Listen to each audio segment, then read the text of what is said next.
I won $320 million in a lottery. I originally wanted to share the joy with my family. However, when I got home, I found that they had sold my house. I questioned them, but was despised. After I left home, I found a lawyer to take back my property and bought a villa. Called to accuse me at a neighbour's house, I was mocked by my younger sister-in-law again.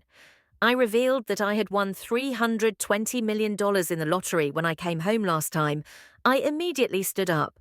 If I don't come back, you will probably destroy this family. I hadn't been home for a few months. When my dad saw me, he was not kind and gentle. Instead, he was angry and roaring, which disappointed me so much. I took a deep breath. I still had fantasies. I calmly said, "Dad, what are you talking about? I haven't been home for 3 months. I came back for a visit." "Are you saying that I will ruin this family? Isn't it?" My dad shouted at me. "Why are George and Holly arguing? Isn't it because of you?" My dad's words made me unable to hold back my anger anymore.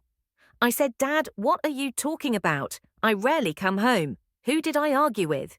It was Holly, who was unreasonable and rude. My dad ignored my explanation and said, "Even if that's the case, as the eldest brother, can't you give in to them a little? Do you have to make this home restless and noisy?" My dad's questioning chilled my heart.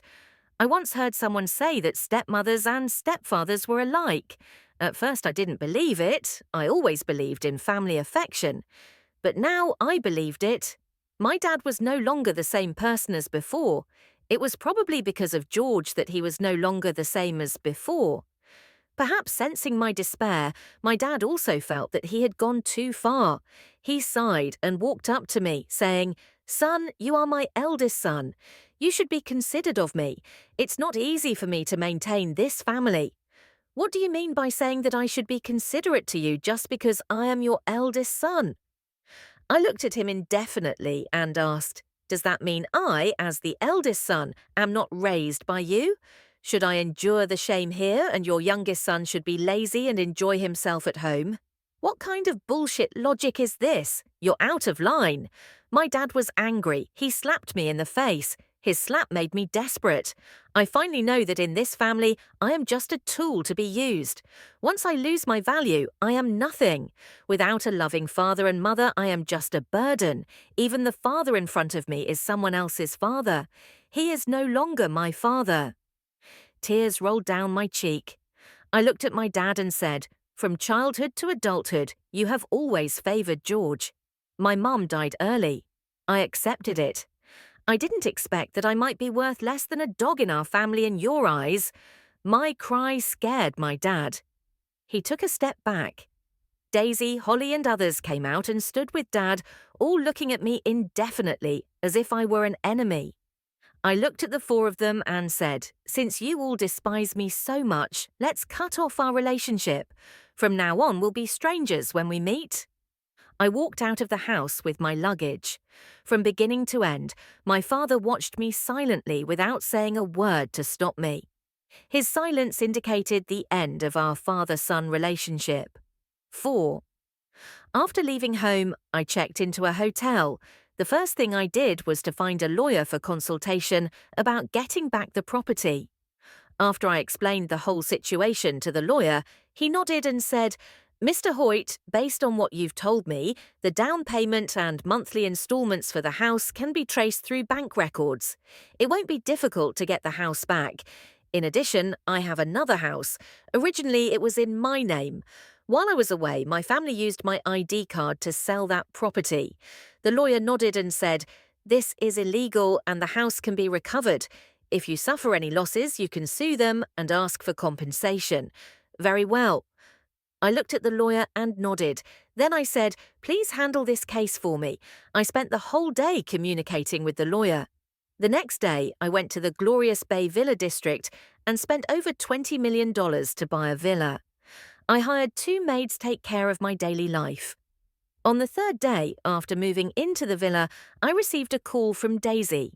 As soon as the call was connected, I heard her roaring, "Oliver Hoyt, you unfilio son, can't we discuss these small matters at home?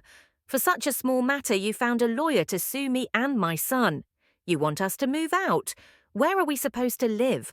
Do you have any conscience? How did I raise such an ungrateful wolf like you?"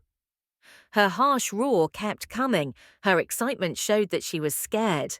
To avoid being disturbed, I put my cell phone on speaker and said, "Who are you, Mum?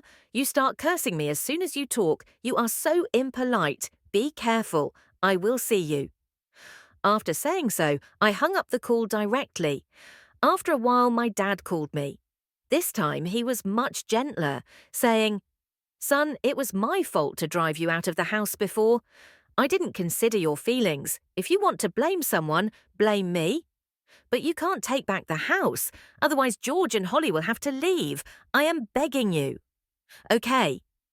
I found it ridiculous as I listened to my father's apology. Do you regret it now?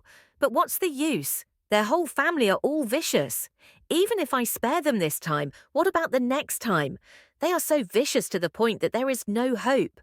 I shook my head and set into the phone.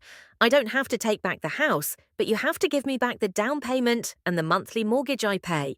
Otherwise, there's no point in talking." Sure enough, my father's roar came from the phone immediately. "You ungrateful child! How could I have raised an ungrateful person like you?" I couldn't be bothered to listen to his rambling.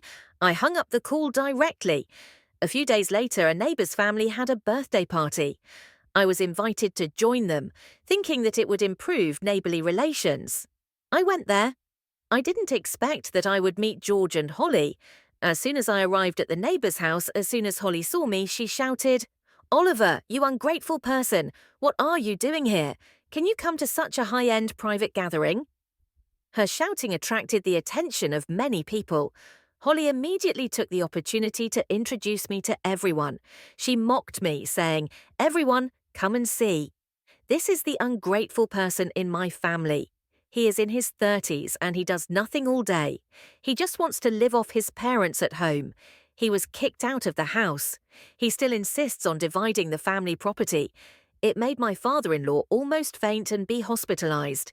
He has no conscience and is so shameless." Holly seized the opportunity to mock me as she did such a ridiculous thing.